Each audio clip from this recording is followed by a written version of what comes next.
بسم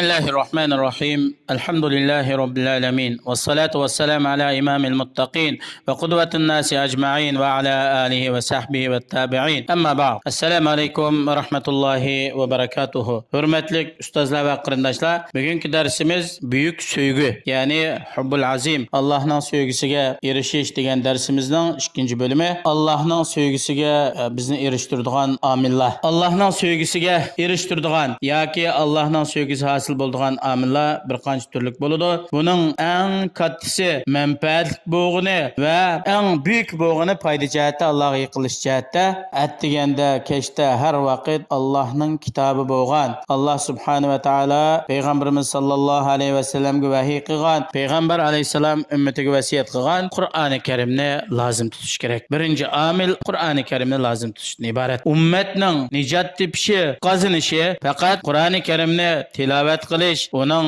ma'nolarini o'ylanish, tafakkur qilish va Qur'oni Karimning ko'rsatmasi bo'yicha amal qilish bilan bo'ladi. Bugungi kunda islom ummatiga qaraydigan bo'lsak, bular Qur'oni Karimdan yuz o'ridi. Qur'oni Karimni ig'izida o'qigan bilan ma'nolarini tafakkur qilmadi. Qur'oni Karimning ko'rsatmasiga haqiqiy turda amal qilmadi. Shuning bilan Alloh subhanahu va taolo bularni o'zaro jangi jidal, ixtiloflar tugamas ishlarga tashlab qo'ydi. Payg'ambarimiz sallallohu alayhi va sallamdan bayon qilgan bir hadis deydi: "Madalla qawmun ba'da huda kanu alayhi illa utul jadal." Yani bu hadisni İmam Tirmizi, İmam Ahmed, Abu Umama rahimahullohdan bayon qilgan hadis. Hech qanday bir millat, hech qanday bir qavm hidoyat topgandan keyin, to'g'ri yo'lda bo'lgandan keyin, haq yo'l ustida bo'lgandan keyin ezib ketmaydi. Illa bular Allohning kitobidan yuz o'rib, to'g'ri yo'ldan chetnab, quruq talash tatish, jidal majra, fitna fasad, bir-biri bilan kelisholmaslik, baxtsizlikqa yuzlanadigan bu vaqtida bular to'g'ri yo'ldan ezib ketadi. Har qanday bir ummat, bo'libmi islom ummati bugungi kunda Qur'oni Karimdan,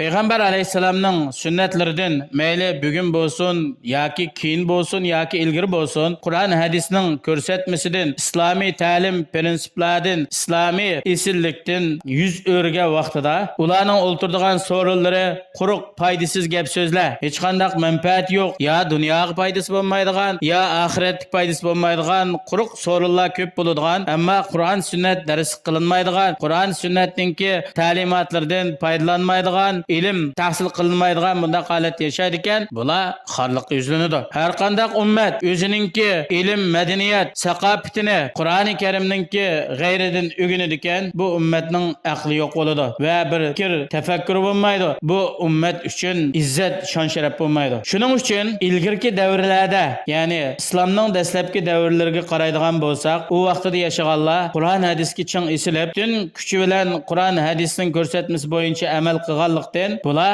mushu ummatning eng yaxshilari, esillari deb atalgan. Bular eng yaxshi turmushda yashagan. Bular shu asrning eng esil kishilari va eng xolis va eng samimiy, eng rostchil va eng katta esil yashagan kishilar edi. Mayli ibodatda bo'lsin, mayli taqvolikda bo'lsin, dunyoga berilmaslikda bo'lsin, Alloh subhanahu va taologa yuzlanishda bo'lsin, bulardek yaxshi kishilar bo'lmagan. Biz hamda bu Qur'on hadisning ko'rsatmasidan yuz o'rgan vaqtimizda bir qism hamda Alloh subhanahu va taolo rahmat qilgan, Alloh saqlab qolgan kishilar buning sirtida, ammo bizning ko'pchiligimiz Qur'on hadisning ko'rsatmasidan yuz o'rib ketdik. Shuning bilan bizning dillarimiz o'ldi. Biz Qur'oni Karimning yo'linishidan iborat nurni yo'qotdik. Qur'oni Karimning sho'lisini yo'qotdik. Allohga yuzlanishni yo'qotdik. Biz Allohga yuzlanmasdan boshqa taraflarga yuzlanib ketdik. Alloh subhanahu va taolo payg'ambarimiz sallallohu alayhi va sallamga Qur'oni Karimni tilovat qilishga buyurgan. Payg'ambarimiz sallallohu alayhi va sallam bu oyatni, ya'ni va natlu val Qur'on, men sizlarga Qur'oni Karim tilovat qilman degan oyatdan Allohning buyrug'ini yetkazib,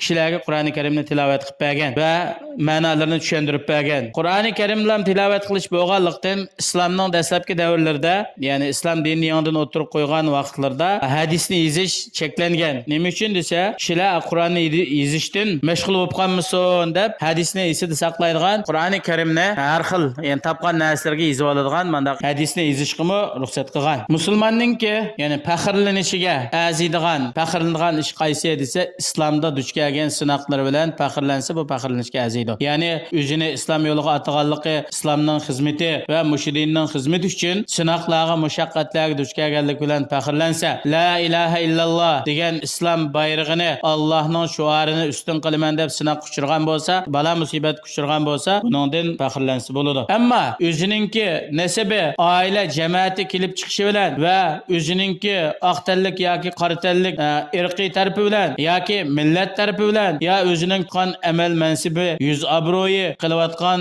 vazifasi, topgan mol dunyolari faxrlanishga arziydigan narsa emas. Buning bilan faxrlangan kishilar xuddi Fir'avn va Fir'avnga o'xshashlar bilan faxrlanganga o'xshash. Chunki Fir'avnmi zaminda podshoh bo'lib o'zining podshohligidan faxrlangan, Qarun o'zining mol mulkidan faxrlangan. Sahobalardan biri Oysha radhiyallohu anhadan payg'ambar alayhisolamning axloqidan so'ragan. Ey mu'minlarning onasi, bizga deb bersa payg'ambar alayhisolamning axloqi qanday bo'lgan deganda, Oysha onamiz aytgan, payg'ambar alayhisolamning axloqi Qur'onda. Payg'ambar alayhisolamningki axloqida Qur'oni Karimda sifatlangan go'zal axloqlarning hammasi mujassamlashgan. Go'yoki payg'ambar alayhisolam zamindagi bo'lgan anga o'xshaydi. Payg'ambar alayhisolamning yurish turishlari, o'tirib qo'pashlari, gap so'zlari, sharakatlari hammasi Qur'oni Karim ta'limoti bo'yicha bo'ladi. Shunga siz har qachon Qur'oni Karimni o'qib tafakkur qilgan vaqtingizda payg'ambarimiz sollallohu alayhi vasallamning hayotini, siratlarini o'qiganga o'xshash bo'lasiz. Alloh subhanahu va taolo Qur'oni Karimda payg'ambarimiz sollallohu alayhi vasallamni sifatlab aytgan: "Va innaka la'ala xuluqin azim." Muhammad sallallohu alayhi vasallam sizlar buyuk axloqqa ega. Yana Alloh subhanahu va taolo aytadi: "Fa bima rahmatin minallohi linta lahum va law kunta faddan ghalizal qalbi lan faddu min hawlik." Allohning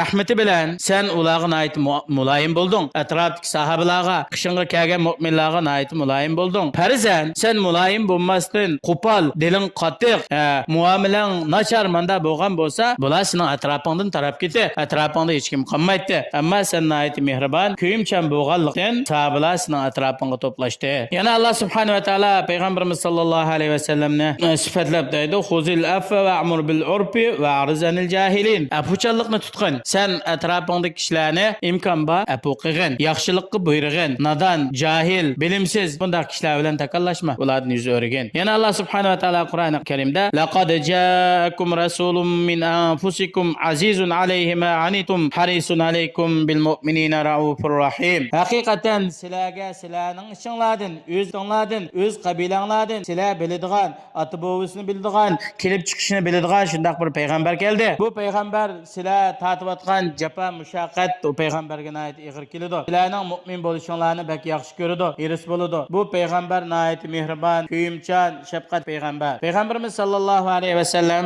sahobalarga Qur'oni Karim bilan qanday yashashni, qanday yashagan vaqtida Qur'on bilan yashag'ili bo'lganligini og'zaki so'zlari, amaliy harakati bilan sahobalarga ta'lim berdi. Musulmon kishi Qur'oni Karimni qancha ko'p o'qiydi ekan, qalbi Qur'onga talpinadi. Qur'oni Karimni bir qitim xatmi qilsa, yana ikkinchi qitim qaytadan boshlashga talpinadi. Masalan, bir haftada o'qib bo'lsa, ikkinchi haftasi yana boshlaydi. Kunda o'qib bo'lsa, yana undan keyin yana qaytadan boshlaydi. Ammo Allohning kitobi bo'lgan Qur'ondan boshqa har qanday bir kitobni inson aqmaqi ikki qitim o'qiydigan bo'lsa, zirkib tashlab qo'ydi. Dunyoda har qanday Nobel mukofotiga erishgan bo'lsin yoki oltin xo'roz mukofotiga erishgan kitoblar bo'lishidan qat'iy nazar, buni inson birinchi qitim nayt qiziqib o'qiydi, yaxshi yozilgan kitobkan deb, ikkinchi qitim xo'sh yoqmasdan yoki ittik o'qib ketgan yali bo'lsa deb bir o'qib qilishi mumkin, ammo uchinchi qilmaydi o kitoblarni. Ammo Allohning kitobi bu Qur'oni Karim bizningki dunyo oxiratlik hayot dasturimiz, bizning yer sharni idora qilishdagi qonunimiz, o'zimizning kundalik turmush va jamiyatni isloh qilish, jamiyatni tuzash, jamiyatni idora qilish, buning hammasi Qur'oni Karimda bayon. Allohning sevgisiga erishimiz, dunyodami baxt yashaymiz, oxiratdami Allohning roziligiga erishimiz. Alloh subhanahu va taolo hammalarni Qur'on ahlidan qilsin. Assalomu alaykum va rahmatullohi va barakatuh.